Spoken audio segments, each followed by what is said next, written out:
Imam Al-Jazuli. Imam Al-Jazuli ni, dulu kita tak tahu ni cerita ni, tapi kitab ni orang baca di pondok-pondok kita. Pondok kita ni, pondok kat Kelantan, kat Kedah, pondok. Tok Kenali macam ni lah.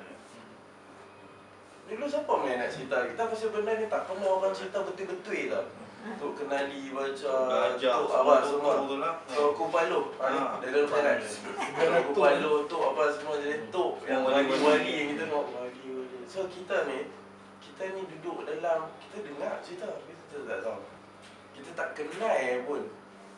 Okey, dalam khairat ni, di kitab selawat, sah lah Al-Quran dan Hadis tu kitab yang paling hebat lah. Tapi nak menyokong kita untuk faham Al-Quran dan Hadis dengan kitab-kitab teori-teori yang lain yang ulama buat.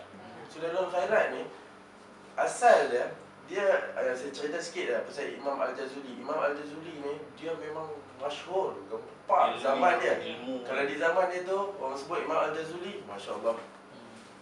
Dia boleh buat kitab ni pun tahu pasal apa. Satu hari dia tengah pergi rehlah dakwah dia lah kot, ke bandar-bandar, ke pekan-pekan. Satu hari wuduk dia terputus. So bila wuduk dia terputus, dia minta khadam dia, boleh tak sediakan aku air untuk berwuduk lah. Jadi carilah, cari nampak satu telaga lah kita katakan, yang purayak tu telaga, perigi kan, telaga. Okey. Dia pergi ke situ, tuan khadam dia kata ada satu telaga di situ. Al-Imam Jazuli ni pergi ke situ, nampak ada seorang budak.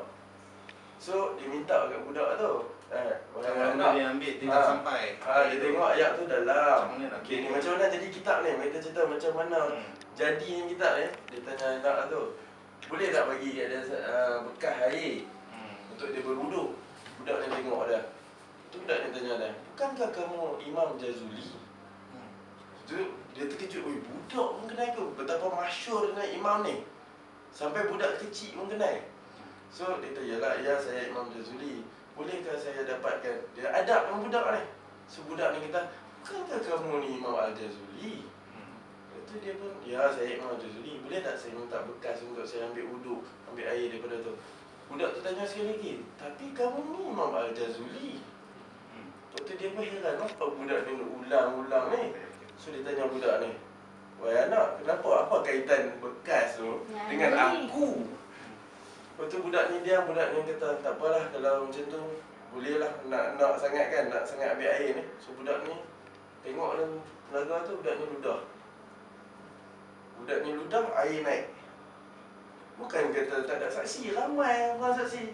Ni cerita ni bukan cerita khayalan, dongeng ni. Ni cerita ni berbukti, berkitab-kitab orang tulis pasal peristiwa ni.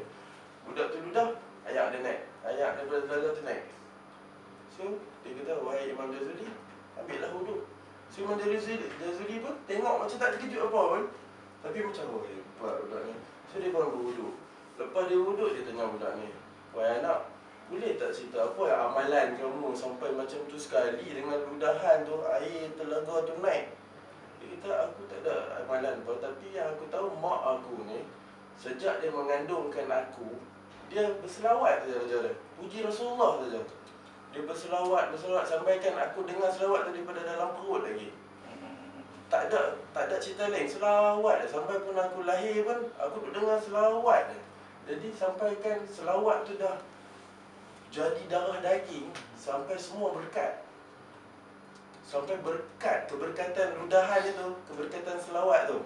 So tu Imam Jazuli ni tergerak hati, ya Allah, sampai macam tu sekali. Jadi Imam Jazuli ni ilmu dia besar. Dia kaji Quran, dia kaji hadis.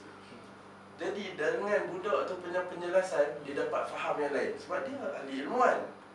Dia perlu orang trigger je. Orang ilmuwan ni, dia perlu orang cerita sikit je. Betul tak? So ilmuwan ni balik terus mengarang kitab amalan selawat harian.